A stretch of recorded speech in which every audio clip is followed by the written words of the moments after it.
You did good, Holly, but everybody, if they just speak for only 3 minutes or less and state your name and address. I have yours for the record.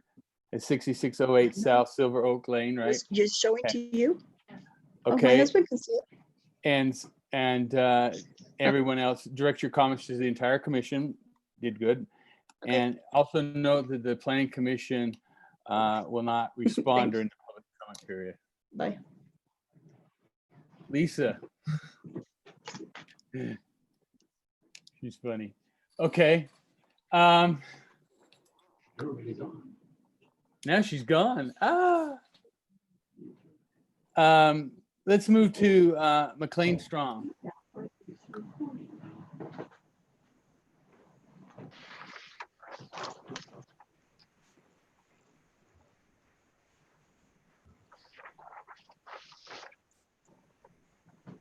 No, McLean? I stepped away for a minute. Tell me what we're doing. We're ready for McLean Strong.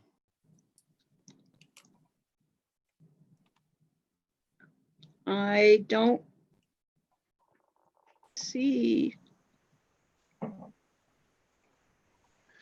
Better skip to the next one. Okay. Trevor's up. Okay, let me find Trevor. Trevor. Okay. Trevor, you there? Yes, you hear me? I hear you. All right. Hey, my name is Trevor Skank. I live at 6455 Raymond Drive here in South Weber. My property is the property that is directly connected to the soccer complex. I have a couple things that I'd like to discuss. First of all, if you can note these, I meant to send out an email where you could look directly at where I'm referring to. On September 13th, 2016, in the city council meeting, we moved to approve the soccer facility, and we had a buffer zone, which was a CRZ zone. And that code number is 10-15-070. It got changed in that meeting to our current code right now. And the reason it got changed is because under that code, they would not have been able to put 2 soccer fields in, and they would have had to put a buffer noise zone around the complete complex. So regarding that, I have an issue with conditional use permit number 3 that was given by Kent Hire. Okay. It said the approval by adjacent landowner, which is myself, Trevor Skank, as to types of foliage subject to code. Now, we did meet with Mr. Park and Mr. White. I myself met with them because the city required they have a signed contract as to what we were going to do with the foliage. Now in that, and the city has a copy of this, this contract. It was drafted by them. It was brought to the city by them, and everything had to do there was their design. All I did was that they bring that buffer zone to the very end of my residential property. And it's very specifically stated in there. And that has not been followed through. Another thing I'd like to address is number 5 on their conditional use permit. Hours of operation specifically states 10 p.m. will be their end. That's when all business is supposed to expire. And what we have is we're in a different time right now because we're all involved in COVID and things are quite relaxed. They're not as they were before. But prior to this pandemic that we have, the facility was being used often into 12 o'clock at night. Okay, and I addressed the city numerous times about this particular clause they had, and not too much was done about it. But it's in their conditional use permit, and I would really like to see it enforced. Reason being, after 10 o'clock, you're trying to sleep, you've got car alarms going off, horns honking, and I think we ought to have them abide by that. My most concerning issue that I have is the traffic on 6650. It's an unimproved road.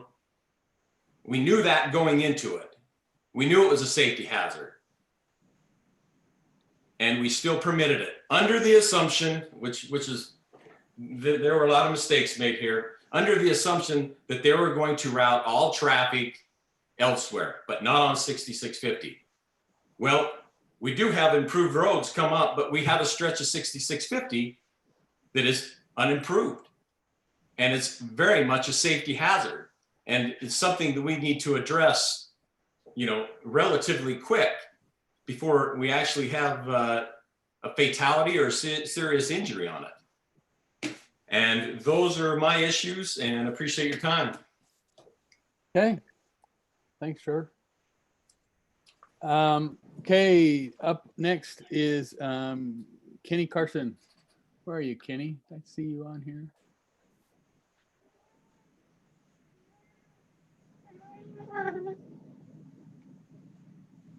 No Kenny? I just have one that says J, but there's no Kenny. Okay. Let's just move to Heather Jones.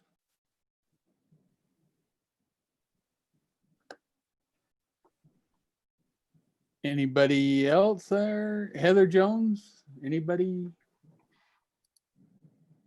Maybe that's J. No, that's not Jay. Okay,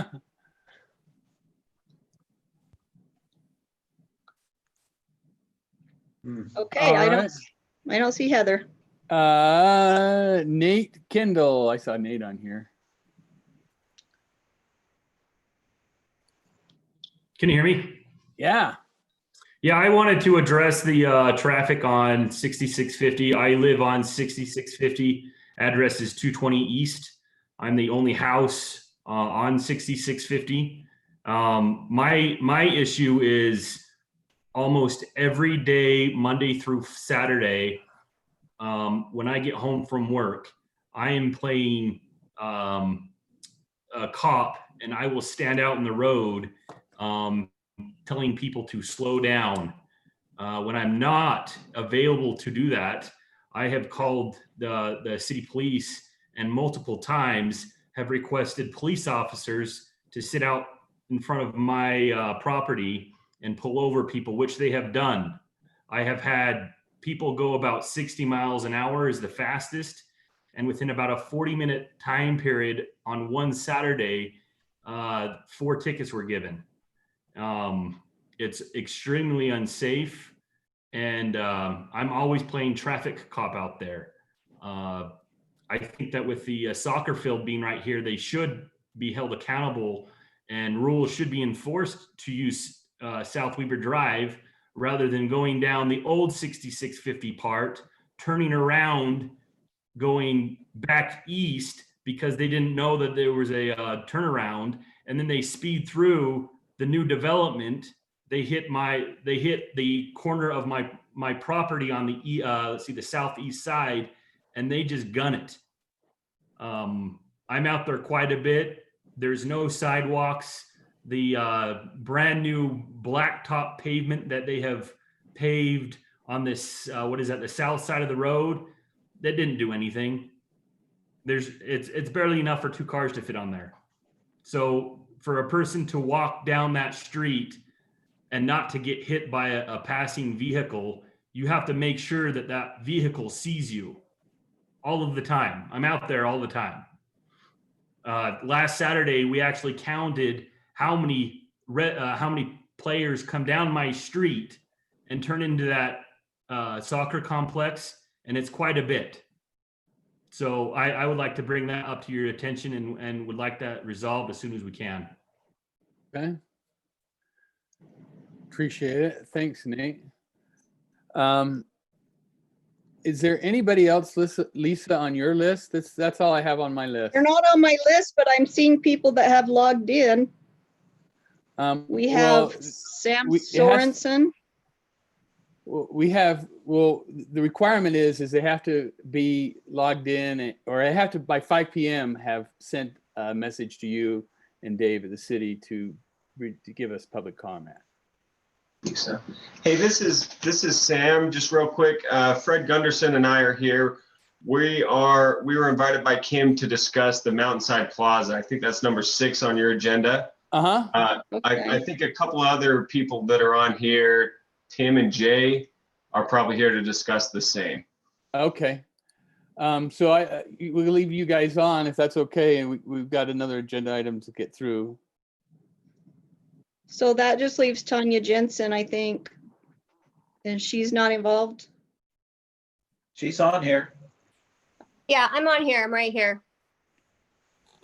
I don't have her on my list. Yeah, I'm on there. Okay, Rob? Tanya, let us have it. Okay, we are looking to build a salon studio. Oh, hang on. You're a different agenda item too. She's a different item. Oh, hang on, Tanya. We got to Okay. get to you. You're agenda item number 5. Okay, Hang Okay, tight. looks like Hang we got tight. all our public comments then. Yep, that's it. So hang tight, Tanya. Okay, the next item on the agenda then is the approval of the consent agenda for the 3rd of June and the 11th of June. I assume the plan commissioners had a chance to look through that. If they have and there are no changes, I'd look for a motion to approve those agenda items. Or Rob, those, I'd like to make agenda. Rob, Yeah. I'd like to make one amendment to the minutes, and it would just be my comment in connection to the review of the. Sorry, let me get in front of it so I can give you a reference. Car wash. I just like it to go on the record that the LED light or the sign was not included into the light study. So that was one concern that I had brought up, and it was mentioned a couple times, but I just wanted to make sure that everybody understood that the light study didn't include the LED sign. Okay. Thanks. Beyond that, I didn't see any other issues. Would you make a motion with your light then? Your light study? Yes. Yeah, I'll make a motion that we approve a consent agenda of, to in front of me here. Both meetings held on June 3rd, 2020 and June 11th, 2020. Is there a second? I'll second that. Okay, Wes. All in Did favor I- say, oh, sorry. Excuse Sorry. me, Rob, could I just bring up one thing? I just want to make it clear to everybody that we're not approving a consent agenda. We're approving minutes from past Oh, meetings. sorry. Yes, you're right. I apologize. Yes, Okay. that is correct. We're approving minutes. That's correct. Sorry. I'm just reading a script. It says consent agenda. I know it does. It does. And and Barry's right, but I'm an actor on, I play one on TV and I just read the script, man. All right, so I make a motion that we approve the minutes of said meetings on the 6th of, the 3rd of June and the 11th of June. Okay. Is there a second, please? I second it. Okay. Can we have a roll call? Me, Commissioner Walton. You got to Hello? unmute. Aye. Commissioner West, Aye. Commissioner Tim, Aye. Commissioner Boatwright. Aye. I hold Tim in high regard, so he gets the first name. Or the opposite. Oh, no, I doubt that. Oh, shoot. So the next item on the agenda is the conditional use permit review, CU 16-05, the South Weber soccer facility by Kelly Park.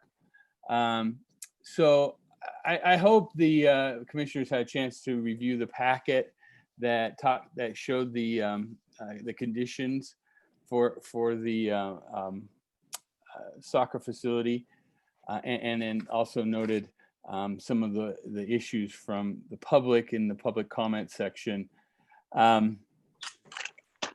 I'd like to just attack the hardest one first, and that's the buffer zone. Where the heck are we with that? Barry, do you have a comment or Kelly? I pick one. Can I jump in? Yeah, do it. You're All on the right, spot, my friend. All right. You know, the buffer zone, we've given 50 feet between the fence and the field there. I think the landscaping requirement, that document that the city has, the first time I ever saw that document was when I went to the city and got a copy of it. My name is forged on that document. I had never signed that. It doesn't even look like my signature. I don't know where that came from, but I was also told by Brandon and others at the time that I'm required to landscape the part of the property that is developed, which there's 2 pieces of property there. And we've gone over it with Chris Tremia multiple times along with Trevor, that we have met the requirements as to what needs to be done there. So the other part of that property has not been developed. Nothing's been done with it, and we're not required to develop it according to what I've been told. If that's not right, we'll be glad to fix whatever that is. But as far as I know, we've done everything. The other couple of things, do you want to stay on that, or am I wrong? Can I stay on that? You are not wrong. You're not required to develop that property or to improve the property that's not developed yet. Okay. You are correct. So the landscaping is there, everything that's developed. Yes. Yeah. So Barry, what's your thought on that? Because I don't remember what buffer zone C is. Well, yeah, buffer yard C was, we had a bunch of options in our buffer yards back at that time, and C was just one of the options where 50 feet was permitted with certain number of plantings. And I can't tell you right offhand what those plantings were. I don't have the old ordinance in front of me. And I believe it stated that that buffer yard was between uses, if I'm not mistaken, between commercial recreation use and a residential use. Correct. And we actually put enough plants and everything in that we could do a 20-foot buffer zone if we wanted to. So it depended on how much foliage and everything that you put in, that you could actually only have a 20-foot buffer zone. The neighbor wasn't happy about that, so we've moved our fields over 50 feet. And I don't think we've had any issues with near as much, people being near him as we had before. So as of right now, we're not required to be 50 feet over in my mind, but we are. And we have the buffer zone of the 20-foot gap anyway. So okay. Can I make a quick comment? So Yeah. You are, Kelly, required to have 50 feet. The approved set of plans indicates very specifically to have 50 foot from the adjoining property line. And I wanted to start before you got into this too much, Rob. The whole reason this is coming back is partly because citizens have brought up nuisances, and the state allows for that to be brought back up. I have a tough time that maybe some of those neighbors aren't allowed to be on here during this discussion to debate that. They were cut off. I specifically asked for them to be on there. But well, here's the Blair. Here's the one thing with this is, as a plan commission, we're going to send a recommendation to you guys, and then you guys can debate it with them. It's kind of what my feeling is. I agree with that, Rob, and I didn't mean to jump in, but no, I think you need some background on that, and I think it's tough that Barry, you're not coming up with those answers that it's on here right now. I mean, that I'm frustrated with, and so I don't. Anyway, I'll let you debate it, but I do think those neighbors should have been allowed to be part of the same discussion, because that is the reason it's back on here. Sure. Well, and like I said, I really want to make sure that we're able to get what we want and understand, and then let the city council, who ultimately has the decision, debate it with the citizens. So that's just my thought. I kind of thought that was the most fair. But we still had a public hearing and wanted to make sure we get everybody's comments. So. Well, we're happy to keep the 50-foot barrier. I mean, I'm not debating that. We're fine with that, and the landscaping as it is. I don't think it's an issue, really. So. Okay. So does the planning commission have any other thoughts on just the buffer zone part? I do. But buffer yard, not zone. It's not zone. Sorry. Go ahead, Tim. Yeah, a couple things. I mean, just as far as the buffer goes, I was hoping Barry could maybe explain what buffer yard C is at that time. I wish I could, Tim. I don't have that document anymore. You know, that's been changed, and so it's been replaced in my books. I have it. Do you? Who said that? Kelly, I have it somewhere. Okay, so just my thoughts on the buffer yard. You know, his plan presented just said that he would, you know, put those soccer fields 50 feet from the fence. So regardless of what the buffer yard requirement is, his plan was 50 feet from the fence. So he has to maintain that because that's the plan that he submitted. And then I just noticed Commissioner Heyer made it part of the motion that didn't matter what the buffer yard was, he required that they would have an agreement between, it was specific about the foliage with Trevor Skank and the owner of the property. So if they don't have that agreement, then they need to get one. I agree. I was later told that the city couldn't force me to plant something on my property just because a neighbor wanted it. So I didn't bother with it. Then we're gonna have to start over because it was part of the motion. And that's, as a planning commission member, I see a motion that was set on a conditional use permit, and I'd like to see all those items be satisfied. And one of the items that was mentioned was that there would be this agreement. So I don't understand why that would be a problem. I went and looked at the buffer yard. I saw plantings. I don't know how long they've been in there, but they look like they've been in there.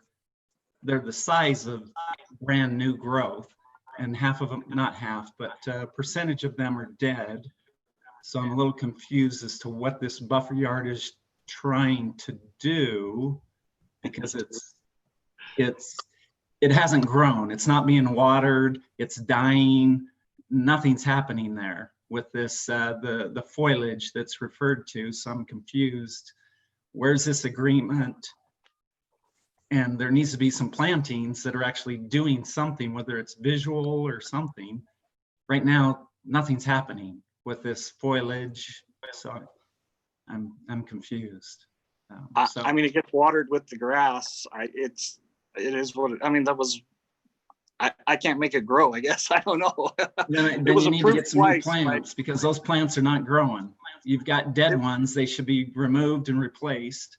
That's standard. Anytime, I mean, we do that with any commercial business. Sure. If your buffer yard is not doing what it should do, it needs to be complied with and brought into compliance. Sure. So we need to get that corrected. I don't know what to tell you as far as, you know, the city council made the motion to have an agreement as to what type of foliage, and I think that was what he said, is the type of foliage that would be required within the kind of plants that could be in buffer yard C. Right. It wasn't just like you must plant apples, pears, and peaches. It was other kinds of plants, but I don't recall. So whatever it is, you know, I think we need the buffer was very specific as to how many like canopy trees they called it, and they referred to a few different types of plants and how many bushes you had to plant, which the bushes made no sense because it's right up against a vinyl fence anyway. But I mean, we planted them anyway. But when I took that, what we had to plant to my landscaper, he didn't even understand what the terms were on that. It was so old. So as far as what types of trees had to be planted. So we did the best with what we could. So I would just recommend that we get a new agreement and come back to us with what this buffer yard's going to look like as far as the plantings that actually will work and will grow. So let's just get a good one. You Do know, we actually have the old agreement? Well, I the mean, old is there- agreement is the one that has my name forged on it. Well, regardless, whether you, I'm not here to debate, and that's fine if it's forged. So again, that emphasizes my point. Let's get a new one. You know, let's have you create this document that shows the plantings, what they're supposed to be. We'll make sure Mr. Skank is part of that agreement. It shouldn't be a problem. Okay. Is there a new? I'd like to know just what's the purpose of this buffer yard, Barry? Is it a visual? So- Yeah, it's primarily visual. I think there might be some sound attenuation properties there, but mostly it's visual. I would say there's quite a bit of sound buffer there. I mean, depending on what was in the agreement, I've done the same thing at some of our properties, planting vegetation to eliminate and distribute sound. Yeah. You said that the old zones don't exist anymore. Do we want that at the current requirements? Or do you want me to go off the old code? Barry, I'd like to see it off the old code just because that's what we're dealing with. It's the cleanest. Well, that's what the original agreement was for, was off the old Yeah. code. Up the old code, and that's what we got to follow. Stay in tune with that. Okay. So I'm just wondering, I mean, there was this agreement regardless of whose signature on it, but we're here, what, 4 years later?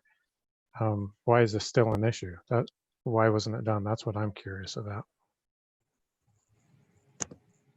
Well, as I stated, I was told that the neighbor didn't have the right to tell me what to plant on my property, and that if I followed that code, that I was good. And Chris Tremia came out twice, once with me and once with Trevor, and we all agreed that everything was good according to code.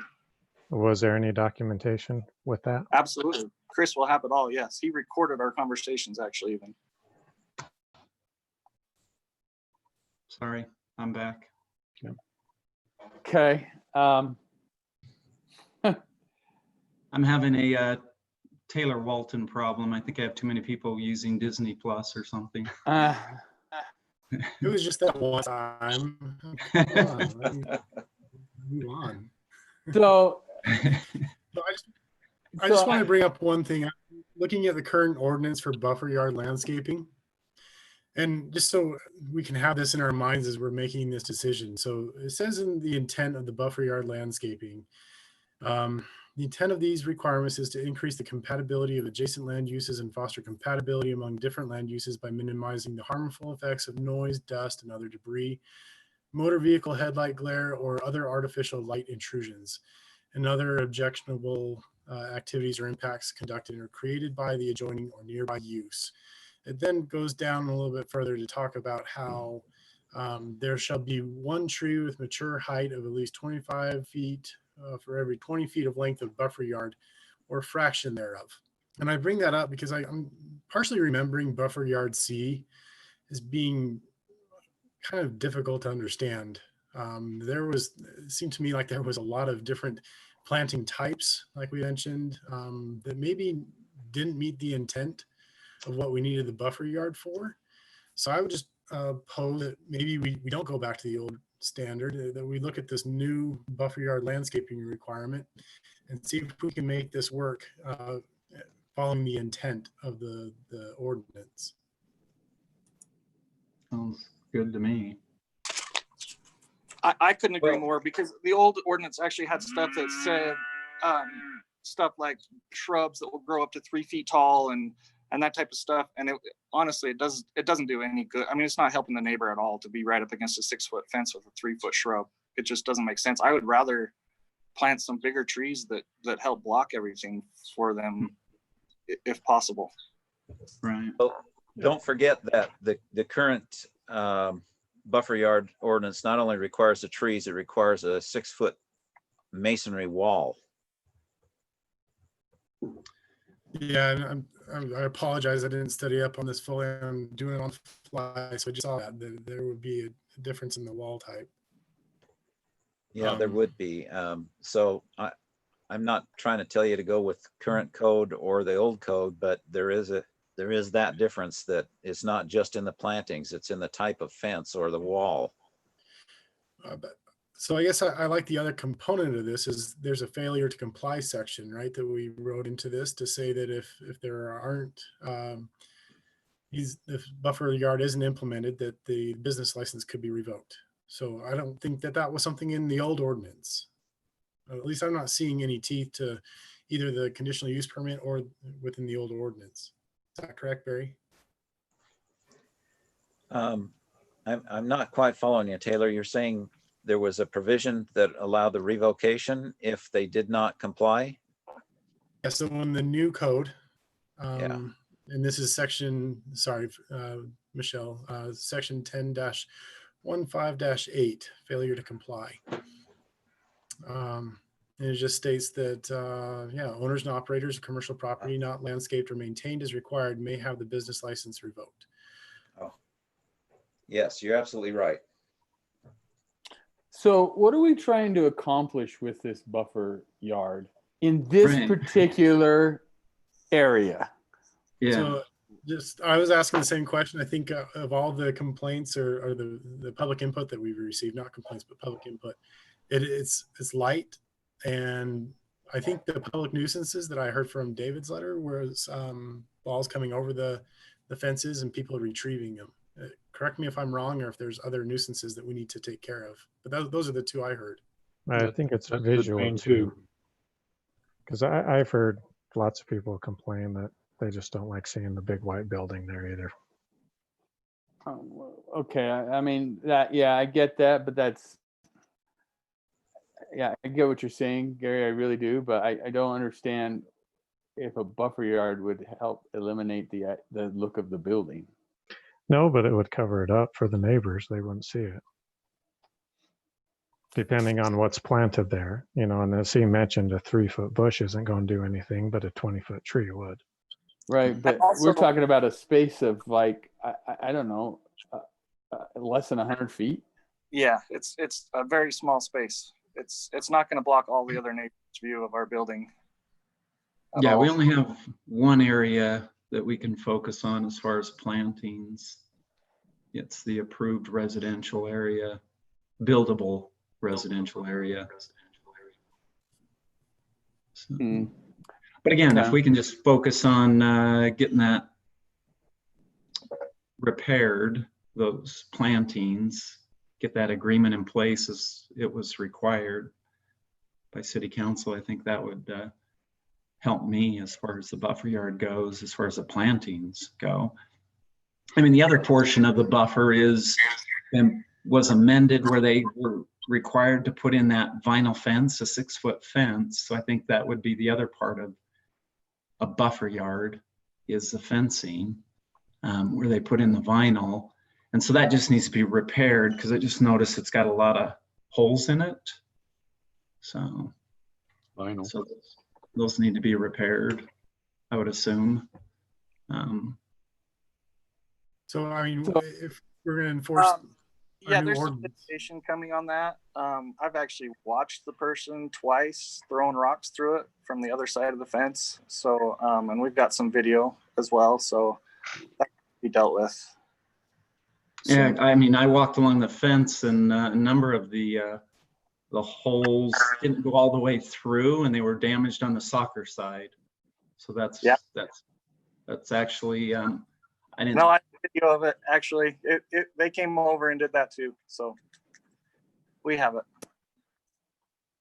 But it would Okay, be taken care of. So here's my, oh, go ahead. Sorry, Tim. Yeah, I was just saying, all I know is it just needs to be repaired. So I don't know what to tell you about who did it.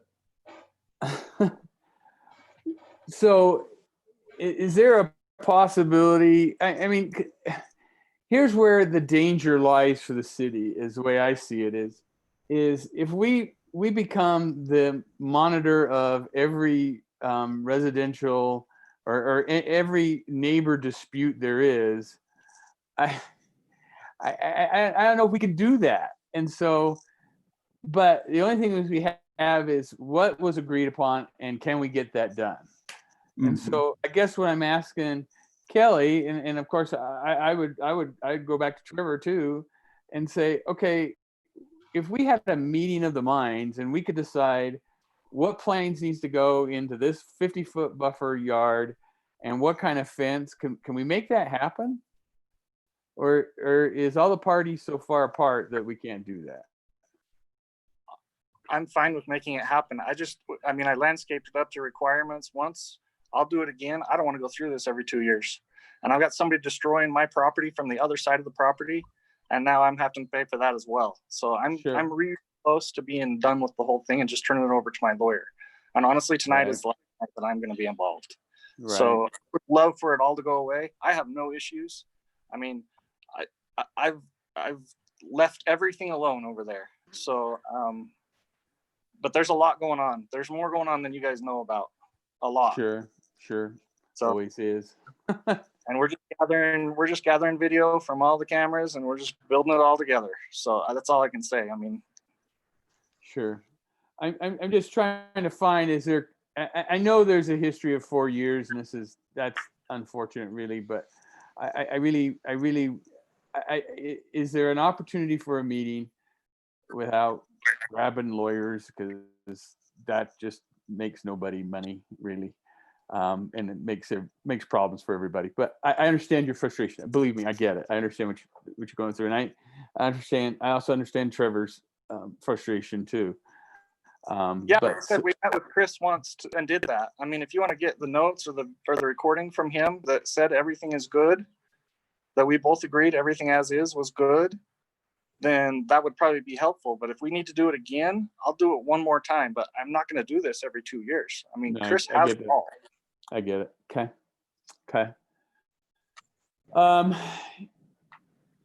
I gotta be honest. That's the only way I know how to proceed with this is getting a meeting together with the parties involved and at the city level, down with Dave Larson and just hash it out till it meets the conditional use permit, which it sounds like it does.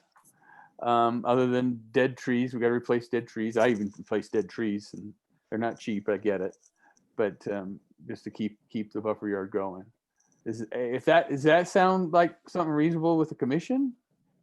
It sounds like Kelly's on board. I guess my other thought was just have Mr. Park submit, a plan that's in compliance with what was approved, and submit that to the city. And then Mr. Skank can work with the city to give his approval of that plan, and with Dave Larson, and they can, just in case the parties didn't want to sit together. Okay, I'm okay with that. So, does that work for you, Kelly?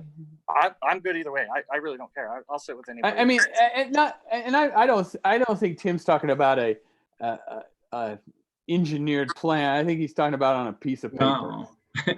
Yeah, just a simple, whatever the buffer yard's supposed to look like that was required by city council, submit it, that what you're going to do to make it in compliance, and then we can move forward with this. Amen. Yep, I think that's good. Yeah. Okay. That's perfect. And honestly, I walked right past it with your city manager twice today, and it is in compliance with what's there. There are some bushes that don't look very good, so we'll get those replaced. But if you want something different than what was required, I need to be told what that is. Well, I would suggest, as other members have discussed, that maybe plants that would actually grow taller and actually provide a buffer, so that maybe those plants that were put in weren't the correct plants. Maybe they should have been a taller variety that actually would provide some sort of a visual buffer. That's my guess. I'll dig out the old code and we can make sure we get it right, because it actually required different heights, and some had to be under a certain height, which made no sense in our situation. But right, and I agree with you. If they don't make sense, let's not do something that doesn't make sense. Let's just Okay. You're right. And then if there's something that's signed, then that goes right into the paper, and then we're good, I think. Mhm. Okay. The next thing that I picked up was the time, and I think it was just the time was 6 to 10 was right in the Mm. in the conditional use. Is that not happening? I have never seen a time restraint on my conditional use. You guys must be looking at a different piece of paper than I've given, and I requested it like maybe 6-8 months ago. There were no time restrictions agreed Yeah, upon. the that I remember. original approval says that was approved by the city council, hours of operation 6 a.m. to 10 p.m. Monday through Saturday. So we're not I allowed to think what use he's our getting facility at, on Sunday. though, the actual conditional use permit does not include that. It's just, So I think what Taylor is saying, we can't hear him, that was recorded in the minutes of the meeting, but it didn't make it in the conditional use permit. Why? Who knows? But I know why, because actually Merv Taylor was who brought that up at the time. And he asked me what the hours of operation were. I honestly didn't know because I leased the facility to the club. But we discussed it's probably that to that. Kids aren't out till midnight. But then when we met later with the mayor and Brandon and I believe one of the council members, we discussed the fact that the only thing we have to sell there is field time. And if I had time restraints, I was not going to build the building because I just couldn't make it work. So it was going to be too economically restrictive for us to go through with a $4 million project if that wasn't going to be the case. And I was told, no, then that won't be the case. So. Well, I don't.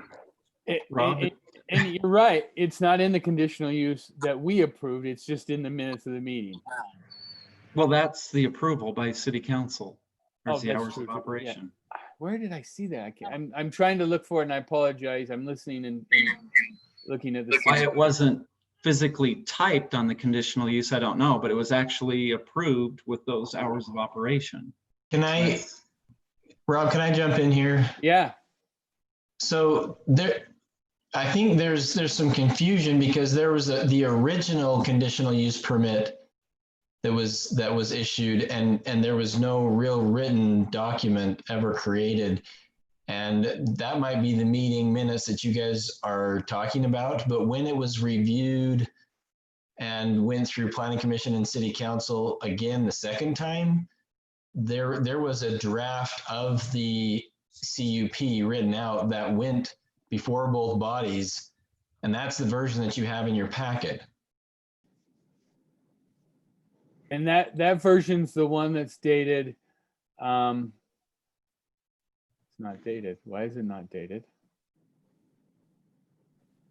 The one that went to the planning commission on 9/8/2016. Is that the one, Brandon? No, Yeah, May 10th of 2018. Yeah, in David Larson's memo on this, he gave all of the dates that originally it went in 16 and then it was reviewed again in 18. And that's when that version, the written version, was approved, recommended with whatever recommendations that the planning commission gave, and then approved by the city council.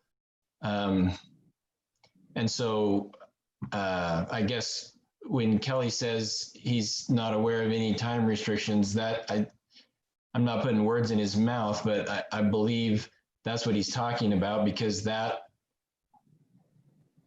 version doesn't have any time in there. Okay, so why am I not finding a CUP for May 10th? That's the one that's in the packet. The bottom signature is May 10th. If you go down on one page, Rob. Yeah, May 10th, 2018. It's yeah. The date on top's just not changed. The conditional use permit number stayed the same because it was the same permit number, Okay. but it was May 10th of 2018. Okay, so I see it now because I signed it on May 10th. Okay, so here's what I'm thinking. This May 10th document is a supporting document for the CUP, and that is all that we can go on. Is that correct? Mike? Someone smarter correct. than me. Okay. That's correct, but as Blair pointed out, if there's significant complaints about things, then it can come back to the approval bodies, and that's, I believe. I mean, I have not been involved in this, so if I am stating something incorrectly, I think David has been more involved, but I believe that's the reason that it's coming back before you again, is because of the number of complaints. And so the thought would be, are there additional mitigating measures that they should be taking to mitigate those complaints that are either consistent with the CUP that has already been issued? Okay. So from what you're saying then, Brandon, is that time can be a discussion item for this, to add to this CUP. Well, I'm not the expert. Don't back out now. Come on. My understanding is if there's complaints or significant things that come up that the city feels like we need to look at it again, then you can look at it again. But you need to be looking at what are your mitigating measures? What is it that you're trying to solve, and are there things that they can reasonably do to mitigate those? And what are they? Right. So if time's an issue with the neighbors, 6 a.m. to 10 p.m., Monday through Saturday, is that one? Is that what I'm trying to say here? I apologize. Is that reasonable to ask for?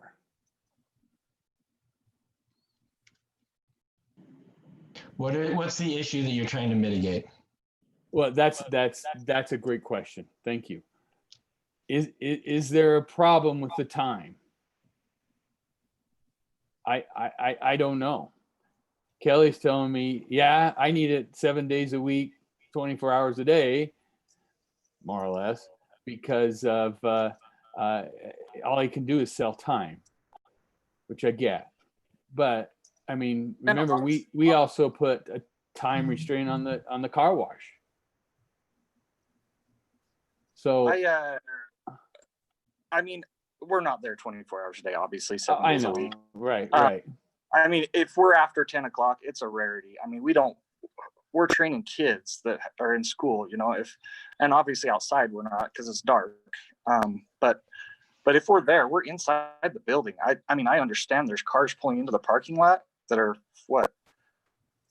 almost 1,000 feet away from the nearest house. I mean, if that's the issue, you could never operate a business anywhere if that's the case. But right, and I think they're talking about hours of operations, not who's got a car in the parking lot. You can't regulate that. Right. If the soccer games are over at 10, of course you're going to have people coming and going to drive in and out and take them home. But it seems like the hours of operation, if that's a rarity to be on 10 p.m., it seems like we can stick with that or emphasize the 6 a.m. to 10 p.m. as the hours of operation. And of course, there may be kids and parents leaving after 10, but that shouldn't be a problem. as I stated before, if my hours are limited, I would not have built the facility, and it would have a major economic impact on our ability to be a business. And I still.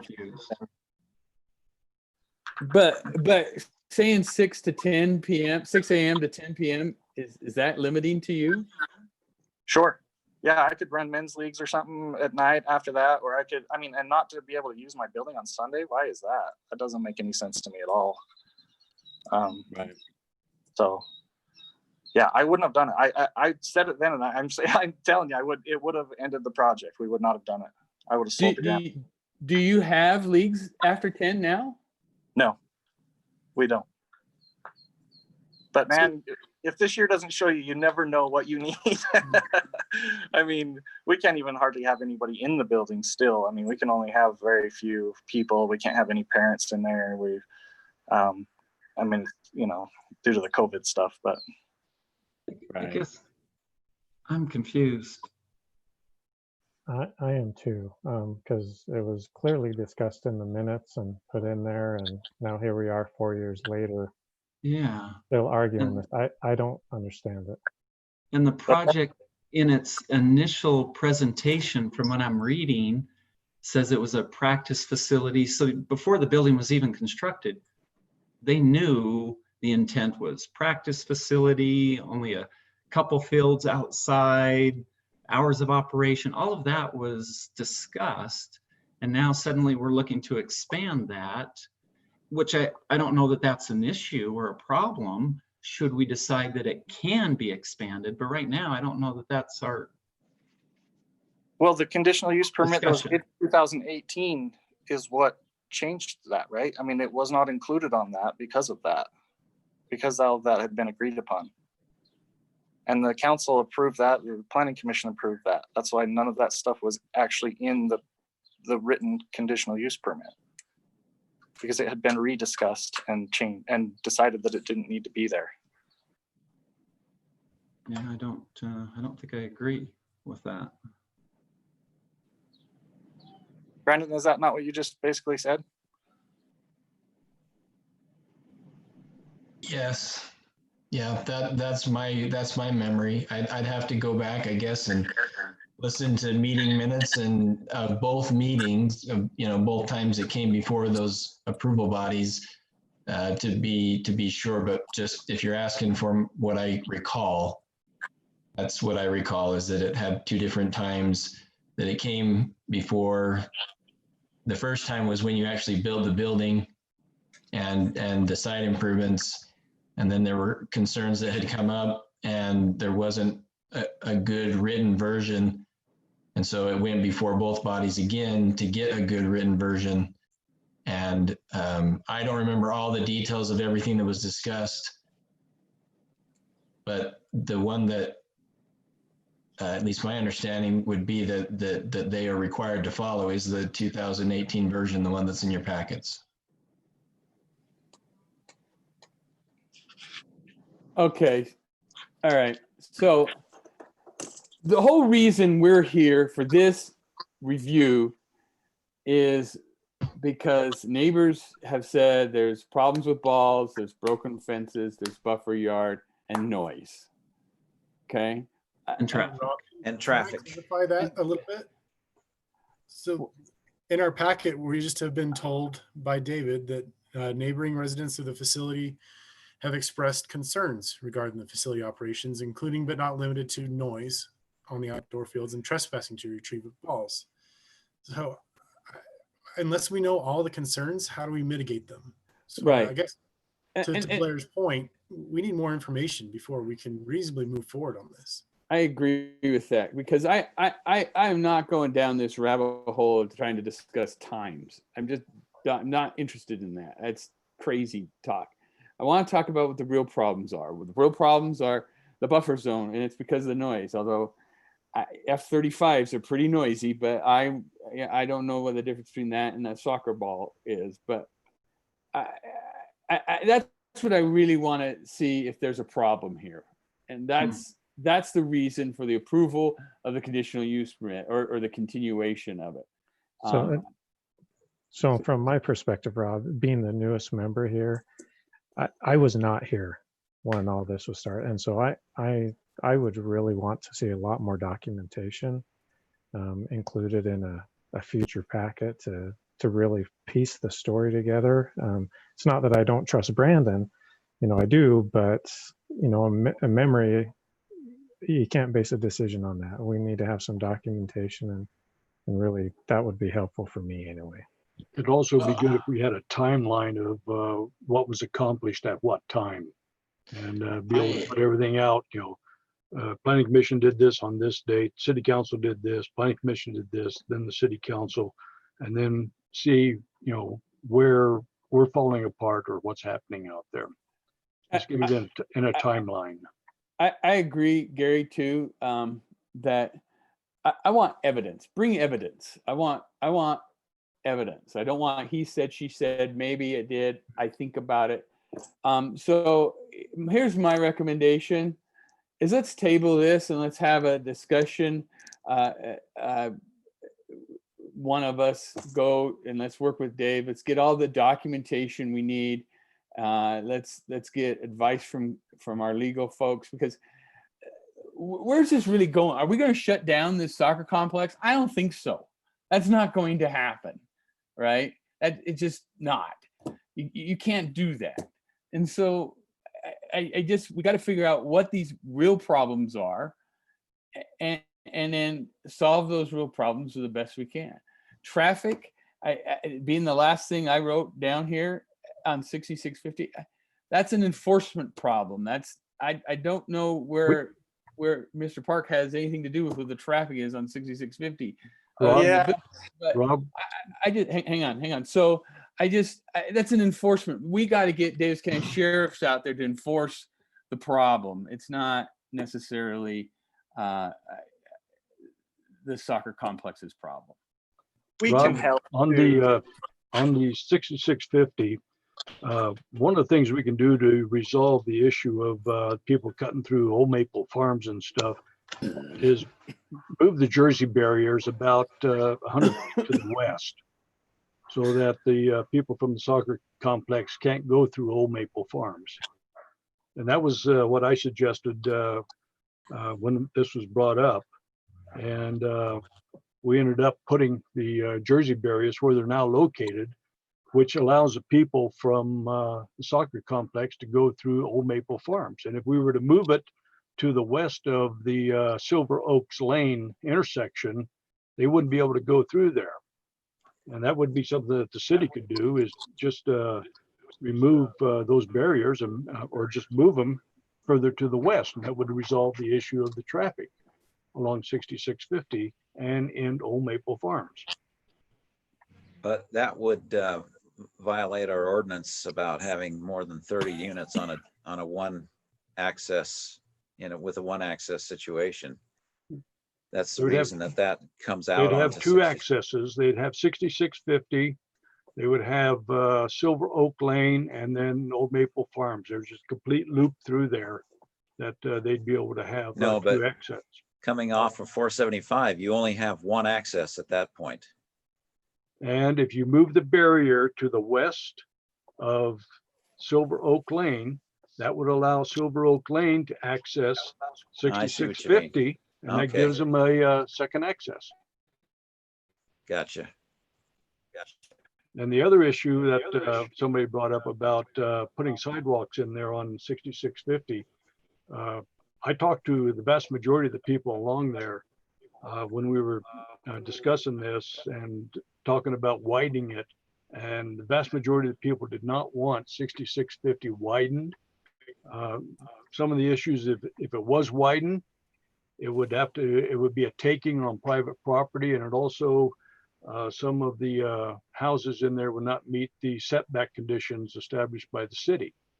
So at the time, we decided to leave 6650 as it was and only put in the sidewalks from where 375 East comes in.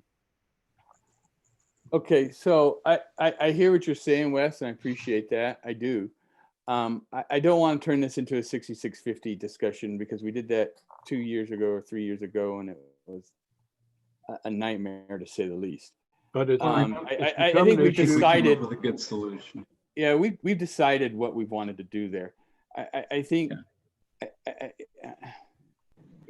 other than enforcement of speeding, and I think Kelly was also going to mention that he could mention to his folks they've got to shape up. Yeah, sorry, I'm outside because my internet doesn't work inside. I mean, everything we send out, every document every email, everything we send out to the parents and everything, it's on there. Please don't use that street. Please go around the other way. I wish we could, I don't know.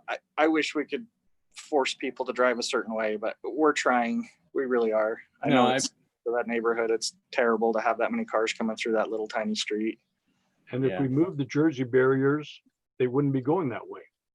Yeah, sounds like a very Very feasible. simple solution. Here's the problem I have with that, Wes, is now we lose another east-west connection. I hate the thought of everything having to go up onto South Weaver Drive. That was one of the big discussions, as I recall, in that whole thing is losing that east-west connection. Well, that's The not the only east-west tool in our arsenal. Connection is supposed to go through when Kensington Road is finally, or Kensington Drive is finally put through. Right. That's when we take out the barriers altogether. Right. That's the agreement. But in the I'm not meantime- sure that's going to happen anytime soon. Right. But in the meantime, we've got an issue with speeders going through Old Maple Farm. And I agree, that's terrible. And that shouldn't happen. And that's an enforcement issue, not a planning issue. If We've decided that, right? If we move the barriers, which I suggested when we talked about this, move them to the west of Silver Oak Lane, then it would be an automatic enforcement right there. Yeah, but I still lose a connection. And then they drive by Blair's house and they drive by So Tim's house. And So we're not going to resolve this tonight. no, we're not. That's pretty We're not. clear.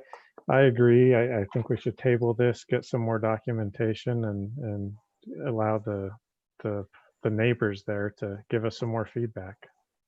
Because we only heard from a few of them, but I know that neighborhood's growing, and there's probably a lot of them who would like to comment on this. So I wanted to say that I totally agree with Gary. What you have in your packets is current information, and it's relevant. And what David put together in his memo gives you kind of a quick synopsis of it. But if you want to dive deep, you've got to go back, and there's a lot more minutes and other things that you need in order to get to the root of all of this. So I think we as the staff can try to assemble all that for you, and then you can take it from there. Hey, Brandon, can I ask what it would take to get some speed tables on 6575? 6575? Is that Old Maple? 6650. No, actually, I'm just looking at Google, so I apologize if it's got a different name. Yeah. I would assume Old that's Maple Road? Yeah. So Silver Oak Lane into Old Maple Road. Well, Yeah, I think just in general, we don't have anything like that throughout the city. And before I think you go down that road, you should probably, if you want to entertain that type of thing on public roads, then you need to establish some kind of a policy so that they don't just arbitrarily go in. You need to have some reasoning or some justification. And I'm not saying maybe that there isn't any here, but if you open up that can, you need to be prepared to address it everywhere in the city. Yeah. You definitely want to set some criteria for when to put those in. So I guess I'm left wondering what that looks like. Like, are we talking about traffic counts? And I know we're going to table this, but I'm just wondering.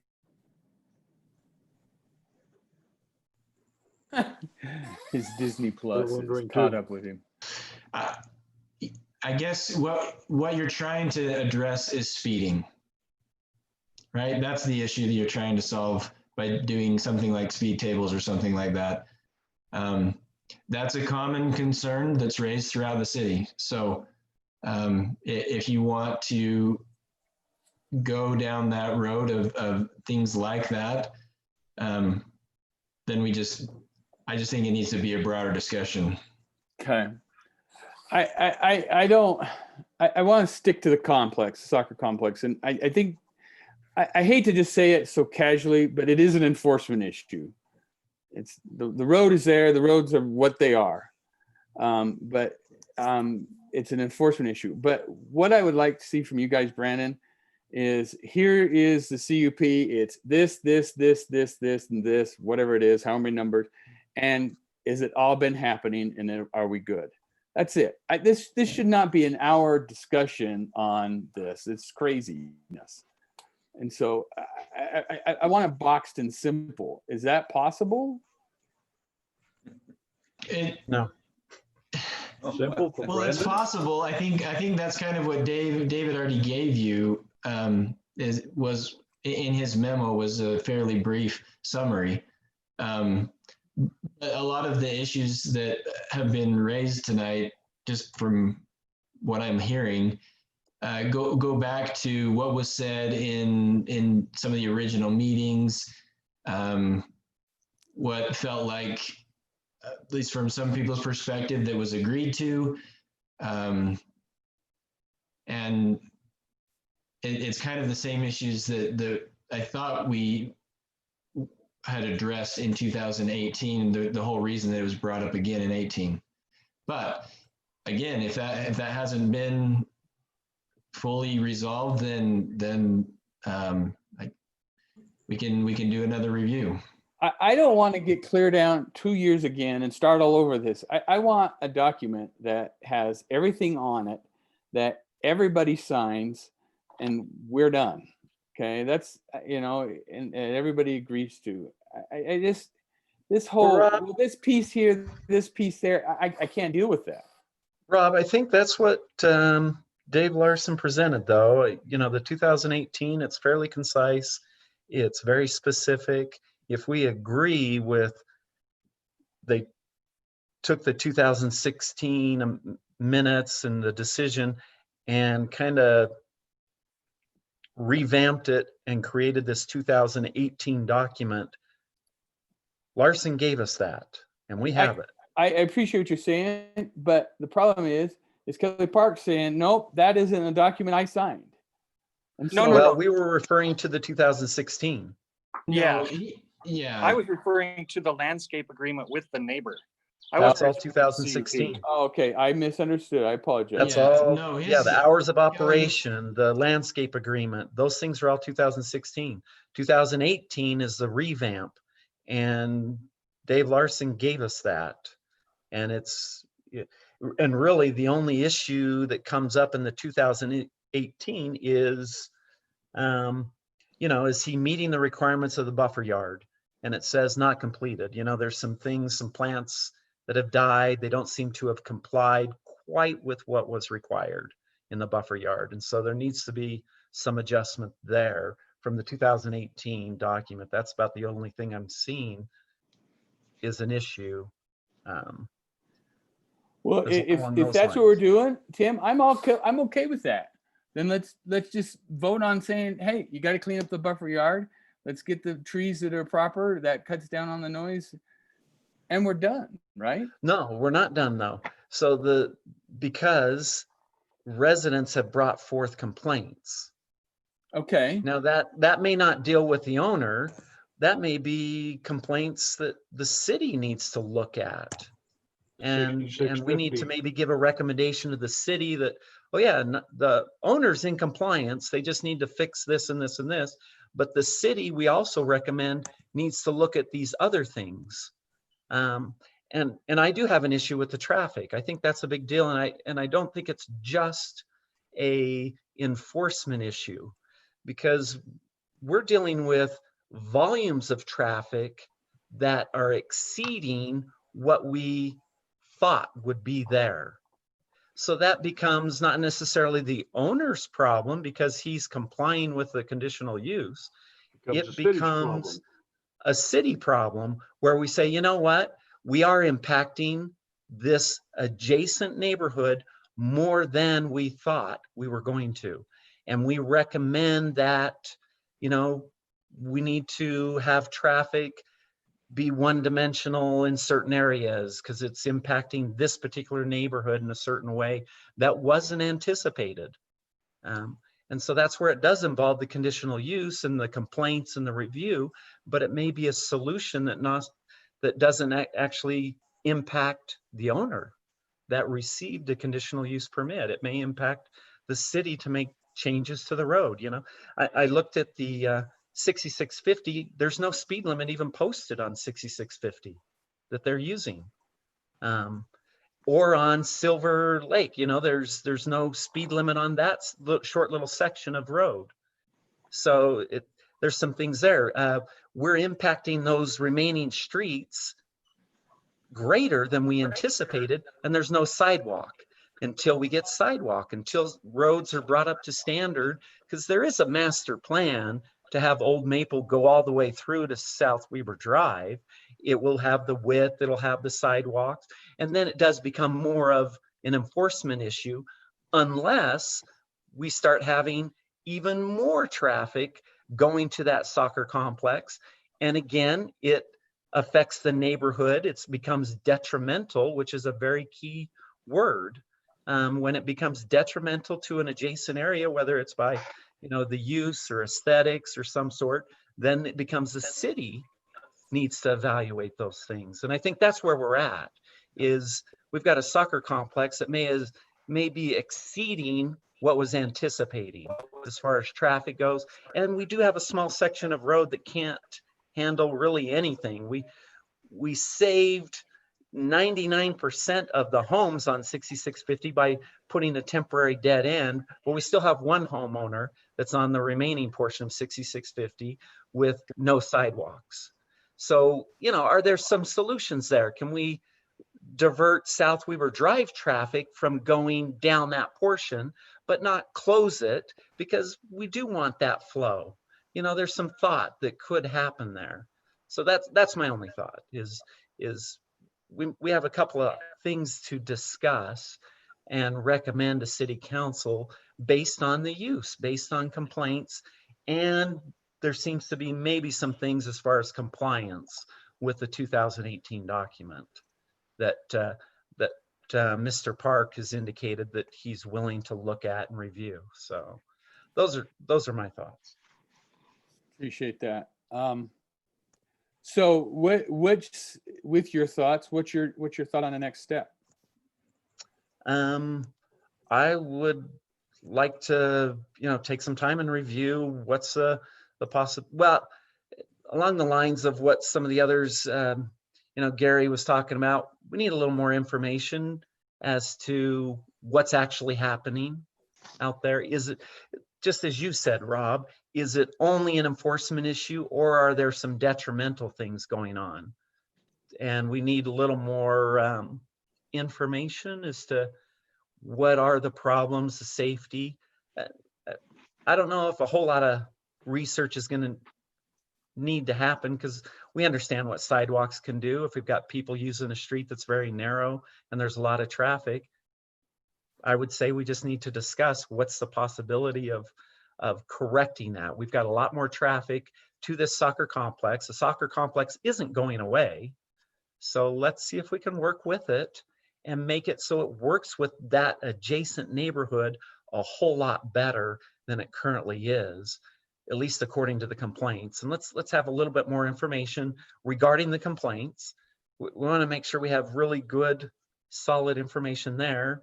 I feel pretty comfortable with what the residents are talking about, but I just want to make sure that we understand it fully. And then we just need to discuss what can we do to lessen the impact of this soccer complex on a very small neighborhood there. Okay. So my recommendation is, yeah, discussion. I'm open to that. I totally am. I understand the frustration of thinking it's a city park feel of traffic when it's not a city park feel of traffic. It's 60, 70 cars, whatever it is, a day. That's a lot, especially on 6650. I get that. I understand that. That's it's turning into a business. Yeah. Different so impact. I agree. Let's table it and let's have what Brandon said, pull some more information together and make that work if that works with the commission. Yeah, we probably need to be try to be specific as to what we want to see to discuss. And I don't know if Barry has some thoughts of what we could pull together. Brandon's mentioned some things. I don't know. what I'd other like things- it on one document, not in a paragraph form, but in bullet points, so it can be checked off. Is this happening? This happening? Is this happening? Is this got to change? Is this what? That's all I'm asking for. Mhm. I think we can probably put something together. We just go through the minutes of all the meetings involved and the decisions from those meetings and put together, like you say, a bullet point kind of document that you can look at and decide if they're following or not. Barry, I'd add to that is we can get a listing of all the complaints that have come. We don't need names. We just need a listing of the complaints so we can address the nuisances. And then Okay. and then it's a discussion with Mr. Parker. Just, hey, here it is. And he seems reasonable. I know Mr. Skank can be reasonable, and we want to make sure it's good for everybody. And maybe also some of the other solutions, because we are causing more of a detriment to that local neighborhood. Are there some thoughts from Brandon and Barry as to what options do we have beyond enforcement, but just in managing traffic, so that it flows maybe better through that area? Have them present or come up with some possibilities to I would think personally that we want to force more of that traffic down 475 and allow the neighborhood to still use those roads, but the soccer complex to use 475. So how, give me some ideas of how is that possible? I don't know. See, and here's the problem. We already shot ourselves in the foot with that, because going down 475 is not a natural flow anymore. It turns and goes to the east. And so it doesn't feel like that's the direction you should be heading. That's one of the problems, I think, that's down there. Now, I'm not a traffic engineer. I have no idea. I'm not even going to pretend to be one, but that could be one of the reasons you're seeing more flow down Old Maple Farm. Well, and I live on 475 and I think our road can handle, the traffic from the soccer complex. I don't enjoy more traffic, but I think that intersection can handle it. So, no doubt it can handle it. That's not what I'm asking. I'm just saying the road doesn't feel like it's a go through, even the way it is. It just feels like it doesn't go the direction it needs to go for the soccer complex. That's why they turn before they get to it. Right. True. Well, yeah, it's not as comfortable for them. The long-term plan, as you already all stated, was that Old Maple Road was intended to try to carry the majority of the traffic that would come from the west of 475 East. But I agree with you, Brandon, but I agree as more of a collector for that area. If the soccer complex is turning into a bigger traffic impact, I don't think that was the vision for Old Maple to become a thoroughfare of higher traffic. I think it was more of a connection. Okay. Right. It was the connection that was planned or thought about before the soccer complex. Because that's on the 2014 general plan. Right. It wasn't was anticipated that it would be a connection to handle large volumes of traffic. It can handle them, but that's not the way you would treat a neighborhood, is to run a lot of traffic through it. No, it was just intended to be the main road that would collect all of the traffic from the neighborhood surrounding it. Exactly. The neighborhoods. Right. So that's why we need to discuss, okay, we've have something that's been created that is impacting more than we anticipated. What are solutions? So that's the discussion. Do you guys have enough information to help us if we table this we now? do. Okay. Yeah, I think we do. I look for a motion to table this discussion item for the conditional use permit for the South Weaver Soccer Facility. Is there a motion? I'll make the motion to table it. there a second, please? I'll second. Thank you. All in favor, say aye. Aye. I'm, Aye. Aye. Sounds like the ayes have it. We'll table this for a future meeting after more information is gathered. Thank you to the staff for that. I'd like to move to the next item on the agenda is a discussion of the style studios. Sorry, I got to read that. Style studios similar to and compatible use discussion located in Dan Murray's property on South Weaver Drive, commercial subdivision, approximately 2330 East South Weaver Drive. Is Tanya there or is she? Yeah, Tanya. Tanya. Tanya, sorry, I apologize. Okay. Are you burned out now? We talked about Oh, roads, that's great. soccer. No, that was So, great. So as a discussion item, it's not a voting item, but just kind of give us an idea what you're thinking about. This way I understand it, this is west of Little Caesars, right? Yeah, so west, I guess Alpha Coffee's going in right Correct. next to Little Caesars would be west of Alpha Coffee. Okay. And we're looking to build a studio suite salon. And that is currently zoned CH and it doesn't call out salons in CH. So we want to see if there's any issues with that moving forward or if we need to apply for a rezone for C. Okay. zone. So I don't know what a studio suite is. So a salon, a traditional salon is going to be open and you're going to have chairs lined up and stylists. This one's going to be each individual stylist is going to have their own individual suite. So it'll have a lock, a door. So you have a common area you walk into and then hallways of individual salons. So they'll run their own business. We're Okay. looking at 10 to 12 separate salon suites and they'll run their own separate business. So we're not managing hairstylists, they're managing themselves. We're just providing the space for them. Okay. Okay. How big of a building does that require usually? We're looking at 2,000 to 2,500 square feet. Okay. All right.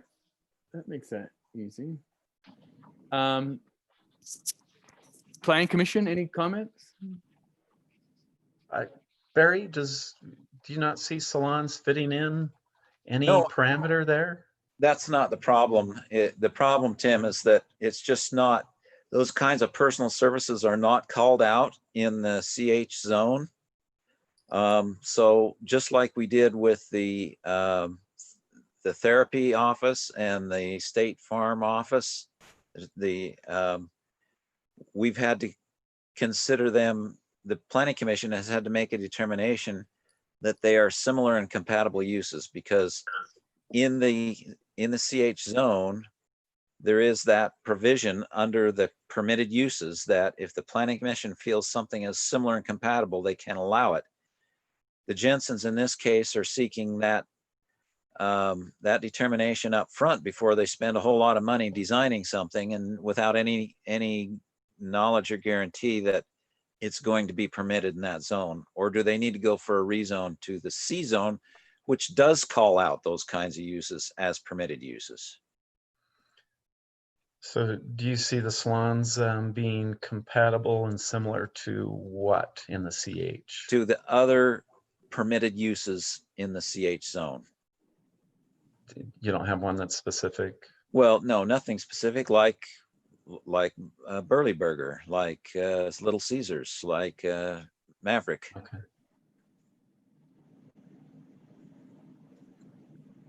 So didn't in the car wash, we made him change we made him rezone to a C to make the car wash work because it called out car wash. That's true. We did. In that case, we did.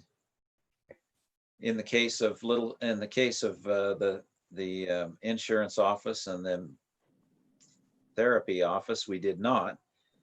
I think mainly because that was a little strip mall and we didn't know what was going to go in there to begin with. It was, it could have all been retail commercial. Didn't turn out to be that way.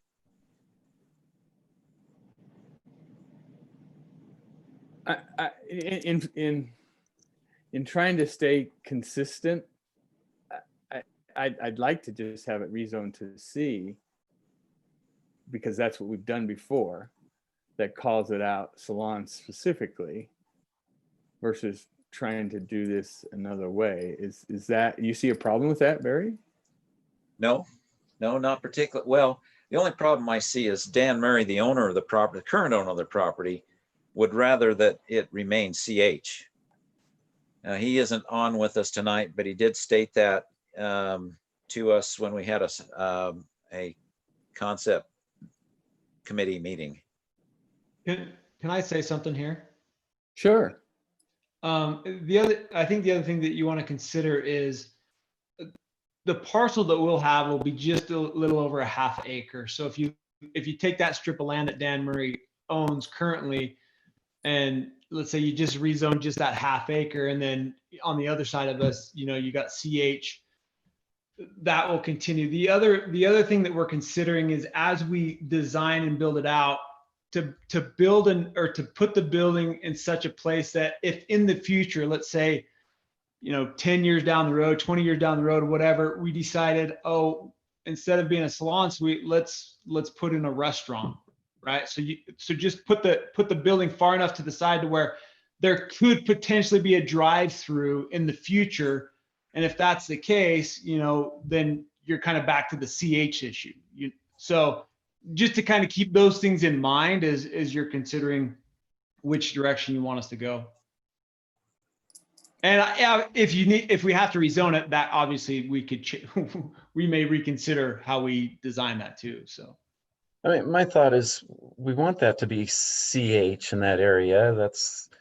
We just need to decide if this is a compatible use in a CH zone.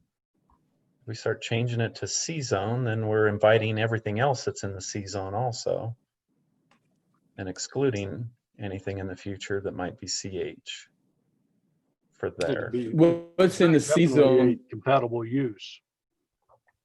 If we look at this commercial zone and highway commercial, there's only 3 things in commercial zone that is not in the highway commercial. One of them is beauty and barber services, business services and professional offices, churches, synagogues, and temples. Everything else is the same between the 2 zones. So it's a compatible use, I think. Seems like. Here's the problem I have with that. Okay, well, let me ask you, Tim, what are you afraid of if we change it to do a rezone with it? Because then if we do a rezone, well, yeah, what's your issue with the rezone? Time. Adjacent property wanting to be C zone. If we want it to be CH, I like the CH designation to be on all of it, I guess. Okay. I mean, we call out salons in the C zone for a reason, right? And we don't in CH for another reason. Why don't we have salons in the CH? Yeah, because they're not necessarily retail off of a busy highway.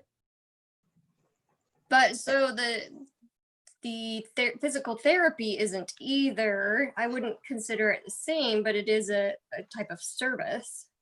Mm-hmm. Yeah, but I'm a little bit confused there because that's a building already in existence that a business came. It's not a development like this is. That was just, hey, we're a business that's going to fill this hole.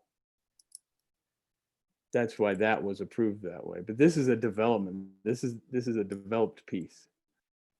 I think there's a difference here. The way it happened is, different, but yet the end result is you have a physical therapy in one of those spaces at the strip mall. And here they're doing something very similar to that with a salon. Instead of fixing your knee, Rob, they're going to fix your hair. You're going to be good. Okay.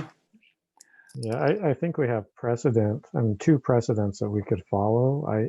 I really don't know if one is better than the other, but I don't think anybody has any problem with this. I think it's a great. I agree. Just a matter of deciding which Yeah, one which is way? better. Right. So, you know, do you want to eat the filet first or you just want to eat the T-bone? I'm not married to changing it to C. So Tim apparently is not married to changing it to C. So we could say that we're all in agreement that the purpose, the proposed use is similar and compatible with other businesses in there, in that area. Mhm. Well, and then Mr. Jensen brings up a point, is I don't want to spot zone something either. Yeah, that's a good point. I was okay with the commercial behind the Maverick because we don't know what's coming next, right? So it may still be commercial and that won't be a spot zone. But I agree. I think the CH is fine. So how soon do you guys want to move forward? We're moving forward.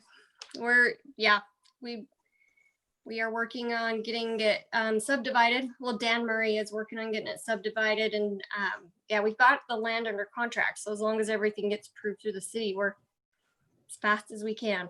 Okay. Do you sell hairspray? You know what? I actually don't even do hair. I just wanna own the real estate. So. All right, gotcha. So, just windy up there. Yeah, I live in South Weber. I know all about it. All right. Nick's the one that does hair. I mean, you can Yeah. you can tell. Can you see this balding? Isn't that why you're drinking all that protein there? Dude, I'm trying to combat the aging effect. Yeah, if we're all in agreement, I think that's something we want to move forward with. You get it worked out with the city and Dan Murray, and get us a plan, and let's get it looked at, and let's get it approved and move forward. Okay, thank you. Thanks, guys. Thank you. I know it's just a discussion item, but seems like you'd want something official to. You can't vote on anything. Yeah, so know. I think our idea was just to kind of gauge your guys' sentiment, and if you're like, so depending on your sentiment, we would kind of know which direction to go. But okay, if the sentiment is that we're okay keeping it CH, we'll move forward and hope that we don't get thrown a curveball. right. I don't think Rob, you will. in this What? instance, could we do just say a statement that we find that a style studio is similar and compatible with the surrounding businesses and leave it at that? Just within the CH zone. Yeah. Sure, you just said it. I can't do a vote. That's all I can't do. Just long as it's That's fair. It's already included in minutes. Yep, There you go. It's in Michelle's minutes. That means something. Yeah, let it be written, let it be done. We all agree to it. Thank you. All right, thanks, guys. Have a good one. So the next discussion item is number 6, discussion on Mountainside Plaza. The buffer yard setback discussion by Sam and Fred. You guys still on? Yeah, we're still hanging in. Hey, good. I'm really glad. Well, now you know we don't know anything about buffer yards, and so this might help you out. Yeah, and we have no idea where you guys are gonna go either, so we'll just, I guess, talk and see how it goes. But so I'm Fred Gunderson, and we changed this to Mountainside Plaza. So we'll just try and refer to it from there. This is Sam Sorensen. He's my engineer, and maybe he can do some details first, and then maybe I'll follow up with a few things. Okay, that sounds good. All right. Yeah. Good evening, everybody, and thanks to Barry and Kim for getting us on this meeting. And I guess we wish Kim well. So this development is going to be a gymnasium. Fred operates Elite Gymnastics, which does gymnastics training, and then we're wanting to do some commercial shops in front of the building. So the gymnasium will be a 2-story facility with single-story shops in front. So as part of this development, one of the things that we've been working with city staff closely on is getting as much parking as possible. And the layout that we proposed during the preliminary plan submittal. Well, first we went with a sketch plan, and that was one of their major comments is, hey, we need more parking. So we altered a bunch and effectively doubled the amount of parking. But one of the stipulations there was we scooted the building 10 feet closer to the property line. So along our rear, which is the east property line that abuts residents, we are requesting that we be given a 10-foot buffer there instead of the typical 20, which would allow us to put another row of parking out in front of the commercial shops. We thought Barry did a really good write-up in his summary in the agenda, you know, just of what we're looking for. Anyway, that's what we're requesting. Okay. Okay, and for me, obviously, well, over 10 years ago, I had approval to build this specific building, and very similar to what we're doing, other than there was only one egress instead of two. And I think this is actually a better plan, better use of the land because of the topography and how it slopes. And that's part of the problem we're having is it's such a slope in an area that part of this land is unusable. So to get more parking is a battle. I mean, and for me, it would cost me tens of thousands of dollars to do that. For engineer and architects. Also, time is an issue too. So to do all that all over again would take a long time to do. We've been trying to push and get this through for the Olympics, which has been postponed conveniently for me, but there's usually a big influx of new kids when you have the Olympics, free advertising. So I think for the city, South Weber City, you know, the retail space is important. That's in front here and through a, you know, 20, 30 year period, you know, the tax base, what you can earn off that property and that use of that land, I think is important to think about.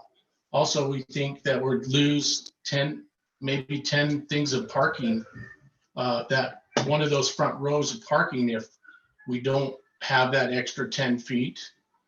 And I just really think this is the best planned use for this land.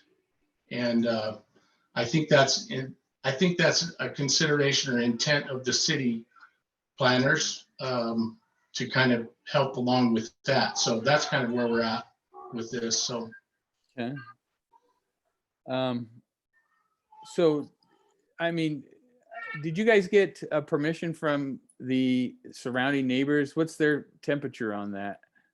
Well, I don't know. I wasn't there when, so the communication between me and Sam and then through Barry kind of indicated that I've talked with everyone, and I've talked to those that had been, now I've talked to them, all of them that are up, that abrupt that property. And, you know, first initially their thoughts are, oh, I was hoping there wasn't any development there. You know, that was usually their first comment.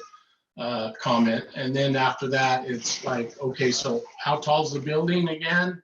So the 10-foot buffer was not really the issue.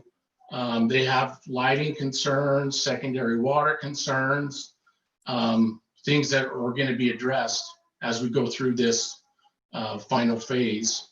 But most with the 10-foot buffer, well, there's consider, you guys probably know Rod, who right.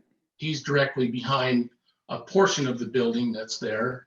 And he's so high that his perspective is, I mean, he'll be able to even see the sunset from his perspective, because I think he's more than 100 feet away from the building. In fact, I think the closest building or house is 90 feet.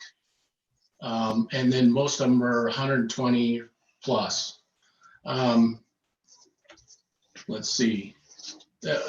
Jody, I wasn't able, so there's Jody, Tim, Rod, and Jay that I've spoke with and sent them plans and stuff, but all their issues mostly were, hey, the garbage is gonna be an issue because there's gonna be raccoons, or is there gonna be light on my property, and those other concerns. Whereas if I tried to get them to really say, okay, but what about the 10 feet?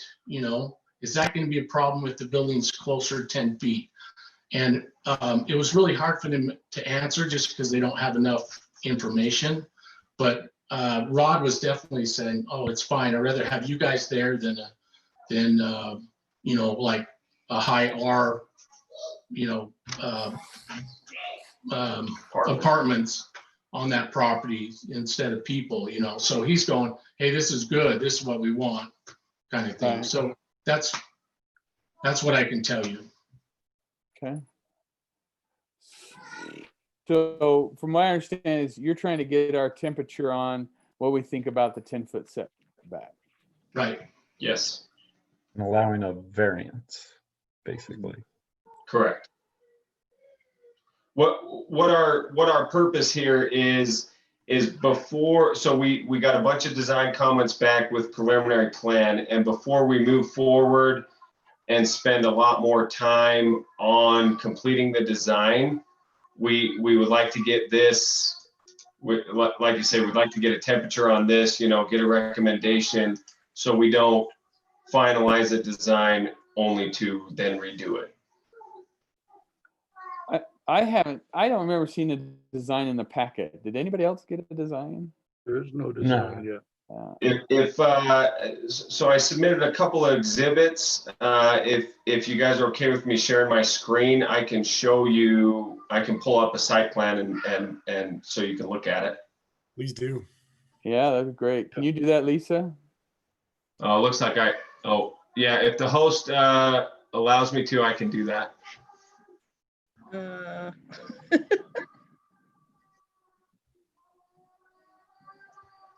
I don't know how to do that, but Lisa, on the share button, there's a little up in the upper right hand corner, there's a little arrow.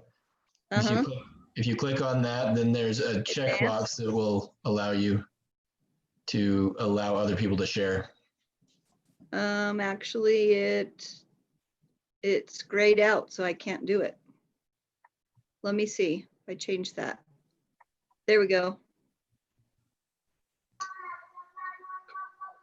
See if that worked. Just be ready. Yeah. Lisa, you just have to be ready to shut him down if he shows something we don't. Yeah, watch out. Yeah, I'm ready. Okay, so let me rotate this real quick. Okay. Great.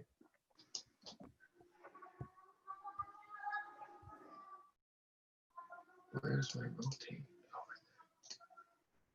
Okay, so that's what we're looking at. So north is up on the page.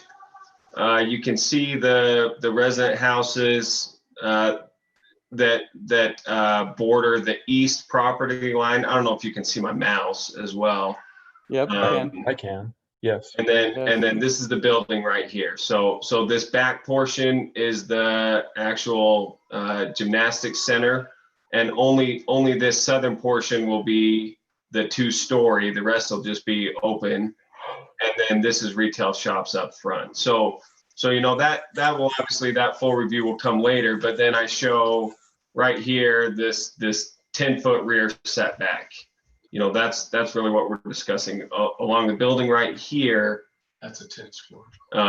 We're showing we're looking for your comments on that setback. And we would still meet the buffer zone requirements in all other aspects, as far as trees, vegetation. Could you tell us what that, there's a large light colored area there on the private property towards the, what is that? Basketball court. Basketball court, okay. Yeah, that's Rod's basketball court. So remind me, the only reason you want to be 10 feet instead of 20 is based on parking? Oh, so let me guide you with my mouse again. So the property starts to slope significantly along the west and the north boundary, kind of right along this vegetation, then right here on the side. So this parking lot right here, you can see we're fairly close to the sidewalk already. And we're proposing a little bit of rock retainage there just to mitigate that slope. And so if we push this any closer to the sidewalk, all of a sudden we've got a vertical wall right there. So we won't be able to make that grade work.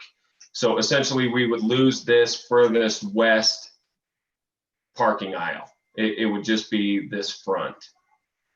Okay, so, and I guess that's my question is. And the reason we can't go north of that is because that slopes significantly.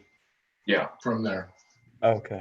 Yeah, all of this vegetation drops off at like a 60-70% slope down to these lower parcels.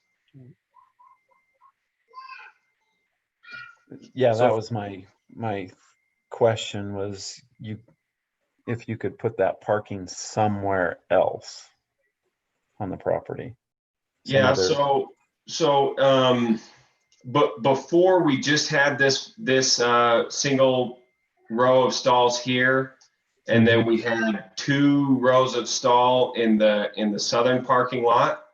And part of what we amended with the preliminary submittal was adding this and adding this furthest south row of parking to try to get as much as possible. And you know, part of our issue is access with for fire apparatus, which we've worked out with the fire department because the building will be sprinklered. So we've been able to take advantage of some leeway in the code there, but it's really tight. You know, if we extended these parking lots or moved entrances to give more parking, we would then have to go through another round with the fire marshal, which his biggest concern is, you know, how far is the building from the access points.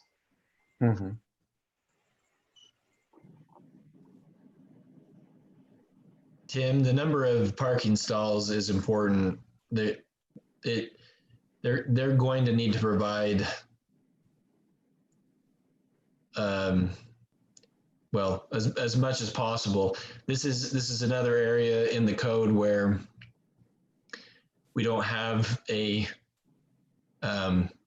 gymnasium listed in the parking requirements, and so we're going to do the best that we can as on a staff level to determine what we think is the sufficient amount. We've had some preliminary conversations with Fred and Sam about that. I think we're pretty close based on what they're showing and what they're proposing to use. But losing that whole row of parking and trying to put it somewhere else would be difficult. And it would be, it would, in my mind, then you're, what's the worst case scenario? And that's sometimes difficult to determine because they need to provide enough off-street parking so that nobody's parking out on the road. We've got that issue in other places, and we want to make sure that there's enough on here. But it would, losing that whole row of parking just makes it more difficult. It does. So, but then you've got the building 10 feet closer to that east property line. So pick your poison. Is that a retention pond there in the front? Yeah, so right here in between the 2 entrances is our retention pond, and then it will drain to the north and connect to an existing UDOT drainage system. It slopes there too. So there's nothing you can do as far as placement of that retention somewhere else in order to allow parking in that area? Or? Well, we could put it underground at a significant cost, which really we can't do, I should say, you know, because that doesn't match our budget. And it slopes it slopes too much on the north side of the property to put anything over there. So, we discussed this, and when we met with Brandon and Barry, if we're told no, we can, we'll deal with it. But part of our thing is, if we have to lose, for example, that retail space, we consider that a benefit for the city, as well as Fred, the owner. Agreed. And the retention pond right there, it slopes significantly there up to the other parking lot. So you're talking about 12 feet. Yeah, we're grade. There's not The grade of the really lot is a challenge everywhere. there's not really another place to put parking except possibly more to the south. Yeah. So I'm not opposed to the variance, but I don't live right behind it either. And I appreciate that you went out to the neighbors and asked them, but I would really like to have some documentation from the neighbors that they're okay specifically with that variance. Just based on an earlier discussion today. And I'd just really like to see that from the neighbors. But I'm not opposed to it. My concern with this is, so would we be, because it looks like the people that are right with this building that would affect them most directly east of the building, from what they've kind of told me, that they're pretty much okay with this, maybe with some more information, obviously. And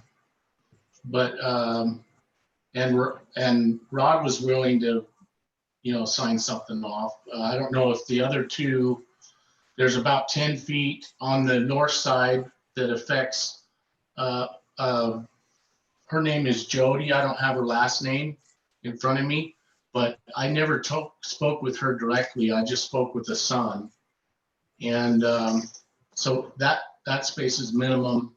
Westbrook, I think. No, that's Rod. That's Westbrook. And Probably then there's Jody Freeman, isn't it? I've never heard her last name. And then next to them is Tim, who just bought that house.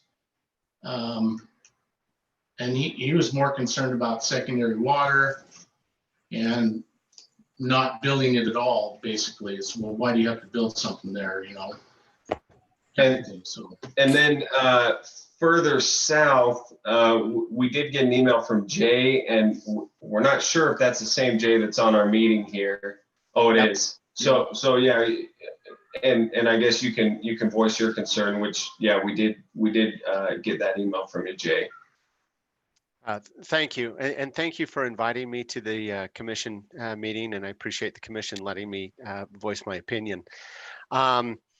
I'm looking at this from a different perspective, but before I enunciate that, let me ask the Planning Commission, is this 20-foot buffer zone unique and special to this one commercial highway zone, or is it part of all commercial highway in South Weber? I can answer that. I think the buffer zone is not unique to this zone. It's required between any commercial development and residential properties throughout the city. Okay. And the reason I ask that is, again, my perspective is coming from some history. I lived in Uinta and then moved to Harriman, Utah, 18 years ago. When it was small, I did it to pursue a job, but I liked Harriman because it reminded me of South Weber. And if any of you have been to Harriman, you can kind of see what a disaster that's become. And one of the many mistakes that they made in Harriman is they basically gave away all of their buffers and their zoning and their rules and regulations and stipulations by degrees through exceptions and exemptions. So they would allow one developer or owner an exception to a rule in one area, and then by doing so, they lost the ability to enforce the exception or enforce the rules in another zone, which is why I ask if this is particular to this zone. So I'm going to sound somewhat hypocritical here, but on a personal level, I really don't mind the 10 10-foot buffer. But having been on a planning subcommittee in Harriman and watching what happened there and the loss of power through degrees, I'm not going to be here forever. Someone's going to own my piece of property later on, and they may want the 20-foot zone. And I'm also concerned about what this does with South Weber and the city council and the commission in their ability to enforce zoning and enforce rules if they're making exceptions to every request that comes along. So my message to Mr. Gunderson and Mr. Sorensen now is I'm willing to go along with what the city council and the commission agree to. If the commission and the council decide that this is going to be reset to a 10-foot buffer, like Rod to the north of me, I'm okay with a 10-foot buffer. What I want is consistency. What I don't want to see South Weber become is another Harriman, where basically it was development run amok. So I'm myself, I don't have any concerns, but if I think outside of myself, future generations, the future of the city, you know, I want there to be consistency. And I learned from experience, developers are very, very educated, and they know exactly what's happening in other development areas. And they know if a 2-foot exception has been granted to one developer, they're going to ask for a 3-foot exception in another area. So that was the concern that I expressed to Mr. Gunderson. And that's what I point out to the commission here. Great, thanks. I appreciate what you're saying. We like the consistency as well. I think that's important. It's if you stand by consistency, you can't go wrong. And I appreciate what you're saying. With that said, there's also needs to be taken into consideration the property and the way it sets.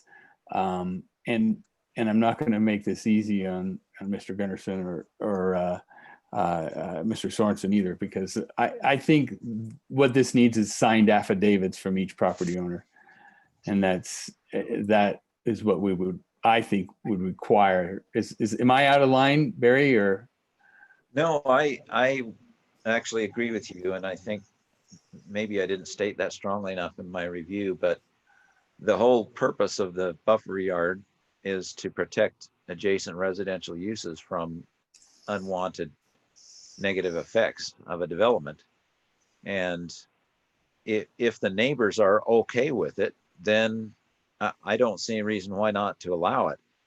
Even if it's not consistent, you know, there are some considerable terrain issues on this property. It does fall a lot. And those properties to the east, that terrain exists on there as well. So the homes that sit, you know, more to the east side of those lots up towards the road are quite a bit higher than this property. So there is some reasonable justification to allow it. But I think it really weighs, I mean, their opinions should weigh very heavily in this matter.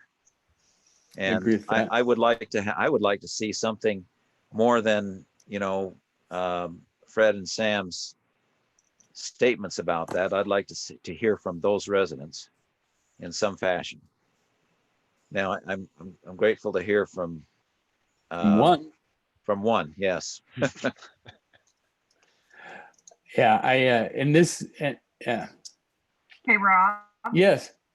And speaking of the one, I need his name and address. I'm sorry. Yes, my name is Jay Rawls. That last name is spelled Rawls. R is Romeo, Alpha, Lima, Lima, Sierra, RALLS. And my address is 7917 South Lincoln Lane.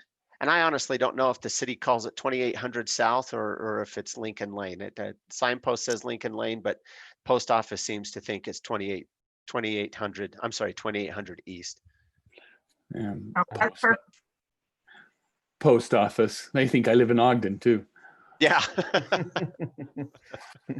Good point. Well, I think the way that we move forward with that, I think that's probably a reasonable solution is maybe get some affidavits. If I could maybe have somebody contact there that, I mean, I don't want to hey, I'm presenting this to you, sign this.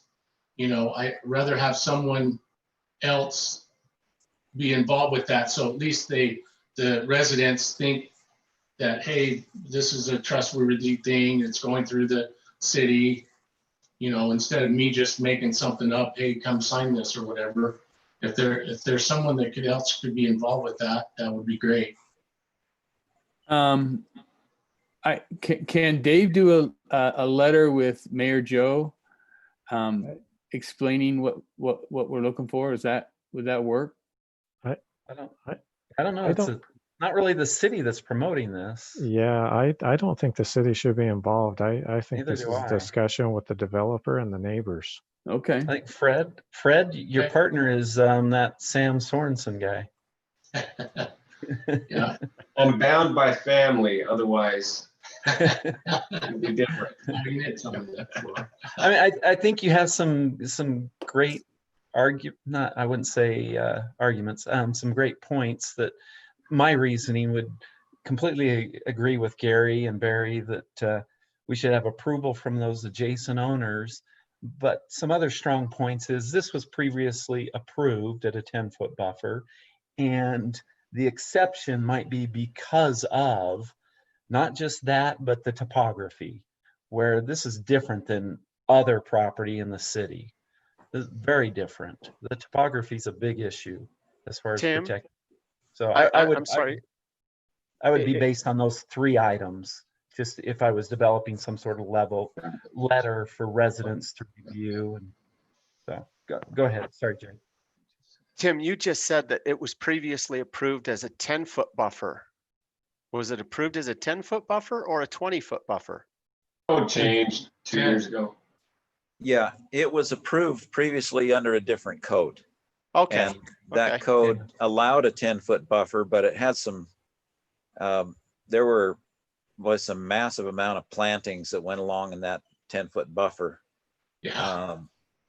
So that's what we was revamped proposed. all the buffer zones and did a lot of changes. Okay. Thank you for the clarification. Okay. If I could ask Fred if I could ask Fred a question real quick about that dumpster, that seems to be, I mean, right up against the property line. Is that not subject to the buffer zone? Well, this hasn't, that particular item hasn't been reviewed by the city at all. So whether it goes there or not, you know, I don't know. I mean, that hasn't, these guys haven't looked at that specific thing, and probably in the final, obviously that'll be scrutinized. Okay. Thank you. Yeah. Thank you for the time. Bet. Okay. Do you guys have everything you need? Yeah, so just one point of clarification. So would it be fair to assume that if we were to receive an okay affidavit from the adjoining neighbors, that we would get Planning Commission's recommendation? There's a couple of things I'd like to see, Rob. Yeah, go ahead.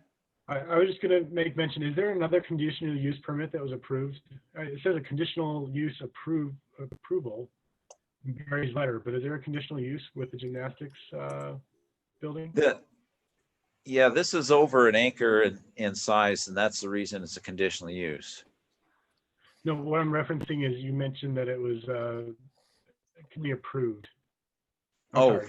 You say the project received conditional use approval. Yeah, it did previously. Of course, that approval lapsed because it was never built, but it did receive approval previously. And I'm just wondering if there's a way that we can look at that just as a frame of reference to know what some of the conditional uses might have been. Then What's your purpose of that? I mean, I'd rather look at this on the face value of what they have. Because it was very similar, right? It was very similar to this, yes. Well, that's why we're locked into this land, in the slope of the land and what we can actually do. It took me 5.5 years to move through that, to get that approval, and then 2008 or 9 came, and with the crash, that's why we didn't develop that. So I think it still has some bearing, and I just would like to see a copy of that. And then I had some questions on what's being proposed in that 10-foot buffer. Are you proposing to pave it? Are we talking about lights on the backside of the building? There's just a lot of things that I'd like to know before. Well, like Sam said, we would do, well, we'd do what the commission wanted us to do, but we thought we'd just plan it the way that the 20-foot buffer would be, just in a more condensed way. And the fire department's okay with that, with putting shrubbery in between a masonry wall and your building that close together? I know we're very preliminary in this conversation, but I think Right. I think we're kind of jumping ahead. Correct, but what I'm getting to is I think there's a lot of conversations that we still need to have before I'm willing to say yes or no to a 20-foot buffer versus, or sorry, 10-foot buffer versus a 20-foot. Well, and we're not saying yes or no here. They're simply asking, I think, if we consider it. Yeah, I mean, if their affidavits from the neighbors come back and none of the neighbors like it, well, that changes the discussion. But I think if the neighbors are all okay with it, then, I mean, that's the opening of the door for the discussion. At least that's how I'm seeing things. And I'm seeing it probably just a little bit differently. I agree with you that the neighbors are important in the conversation, but the intent of the buffer yard, which we're trying to mitigate, is that we that we use as a mitigating factor, is we're trying to minimize the amount of nuisances or things that we might experience associated with this development. And I get the fact that we're trying to accommodate more parking, but I just don't know enough about the backside of this development to say I'm good with, a reduction of 10 feet on the buffer yard. And I get that. What's being considered is would we talk about it? Sure, but I think I need more information. I think I'd much rather see a off-street parking than worry about the buffer. You know what I'm saying?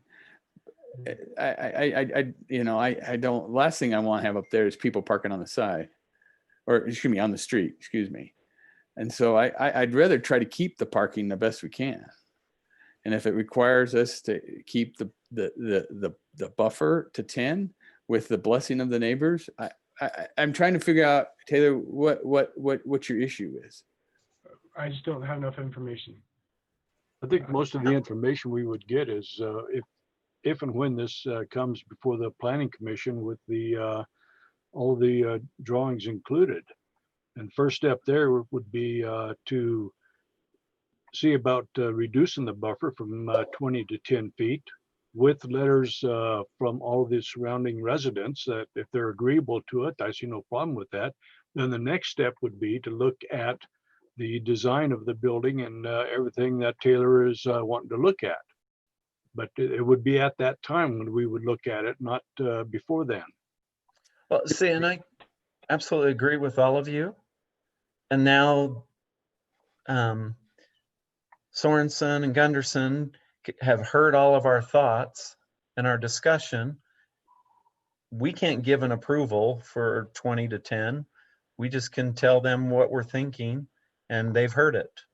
Bring it before the official planning commission meeting where we have public input on it. Well, I mean, yeah, and I'm not asking for a vote, and that's not right, and it's not in the exactly minutes, but I'm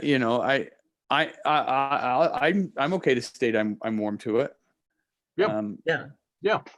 So if that's what you're looking for. So, and I think with Taylor, you bring up a good point. You want more information, and that's going to be the hard point when I talk to the residents, because I mean, what else is going on too? I mean, because more information is good about all that. The same thing with Jay up there. He obviously wants more information to help make that decision. But the hard part is to, hey, what's your concern with being 20 versus 10? And what is the reasons for that? And does it make sense? And so from their point of view, from our point of view, you've heard those, the reasons why. Right. So I don't think it's gonna be an easy task. That's what I'm saying, to get affidavits from each one of these residents. I don't think that's gonna be easy. If the Well, if the I residents think the agree point with being it, is they've heard our thoughts and now they can decide if they want to move forward or not with a 20 or Yeah. a 10. Right. Yes. And you guys appreciate the fact that we want them part of the discussion, like you would adjourn. Oh, absolutely. Absolutely. Well, and the plan, I've been through this before, so the plan's really, it's scrutinized from left to right, under, over. And so, if residents want to be involved with that, I don't see that as a problem, especially you guys as a planning commission, keep that in mind, that your duty is to develop the city in appropriate way. And if you keep that intent with being reasonable, then I don't see it as a problem. So, and I just want to reiterate, like, I'm not opposed to a 10-foot setback, and I don't want to give the impression that I'm going to fight you on it. What I would like you to realize, though, is we have a city ordinance that tries to mitigate non-compatible developments between one another, right? And the impacts of those. And so those recommendations in our ordinance, if you can prove that with a 10-foot setback, you can accomplish what the ordinance sought out to do with 20, I'm good. could you restate that again? Because you broke up just a little bit. What was the intent? Just look at our ordinance. We have the ordinance has an intent for the buffer yard, and if you can fulfill that intent with 10 feet of setback, and you can prove it to me, I'm good with a 10-foot setback. Cool. Okay. If you guys have everything you want, we can move on to the next agenda item, if that's all right. Thank you. Thanks Thank very much you. for your time. Yep. Appreciate it. Sorry you guys had to wait through that. Well, that was enjoyable. Come again anytime. The last item on the agenda is number 7, Planning Commission comments. Commissioner Boatright, you got anything to add? I don't have any. Okay. Commissioner Grubb. My only issue is our meetings next week. I haven't confirmed that I'm able to attend those meetings. I'm going to try and be there. We have some family issues. We have some sick family that is not doing well, and I don't know how long they're going to be around. And we got Red Cross approval, got my daughter in from Saudi Arabia from deployment just so she could be with that family. She's here now, so I'm just struggling. I've got a lot of family here, and they all go home on the 15th. And so I'm going to do my best to be there on the 14th, as long as I can be there at the meeting. And I just don't know if I'd be able to make the 15th meeting. So I just want to let you know. Okay. So, Family first, Tim. yeah. Absolutely. City first. City first. And some of the issues with the general plan, Tim. I would welcome if you wanted to submit some written thoughts. If that's something you want to go down that road, Sure. I'd be happy to read it. Okay. I mean, I'm planning to be there on the 14th. It just may be a shortened version and try to get my words out if I need to, if there's anything. Okay. And my goal, I'll be honest, is not to do a 15th meeting. My goal is to wrap it up on the 14th. Okay. So That'd be great. yeah. Way great. Commissioner Johnson? nothing from me. Commissioner Walton? I'll just bring it up again. We talked about it one time before about the updates that we want to see in the ordinances. And I don't know if you guys have had a chance to review any of them, but I definitely would like to see your reviews if you have. I've been doing some reviews of the ordinances that I'd like to have addressed, but I don't know if we have a formalized way to make our review. So think one thing on the ordinances, especially the landscape, sorry about that, Rob. And I've been giving a lot of thought is that we need to probably address in the landscape to use natural vegetation or native vegetation. Something that is found in this area versus one individual wanted to bring in Japanese yew trees. And those are totally invasive species. So we need to, I think in the landscape ordinance, we need to be looking at that. I just so you know, in the conversations I've had with Dave and Kim, I know we've said in a lot of meetings, we'd like to put that on the agenda for the next one. It is getting so cumbersome trying to figure out all this. We finally said, look, let's handle what we've got, and then let's get the general plan done. Then we can start talking about. Good idea. Yep. In fact, what's that? I was just going to say, I hope you guys are writing these things down when you see something that causes concern in our ordinance. Just make a note somewhere where you can later on refer back to that, and I just need a list of where all the concerns are so we can start working on them when that time comes. That's great advice. So Rob, to your point, I guess I've been working off the assumption that we were all trying to get something written, reviewed of what we didn't like. That was in the minutes of, I forget which one of our meetings, but I just didn't know like if anybody else has been doing those. I was going to share my comments with everybody once I got them done, but sounds like maybe another decision's been made. I just we're going to do them. I just in fact I have a running list myself as well. I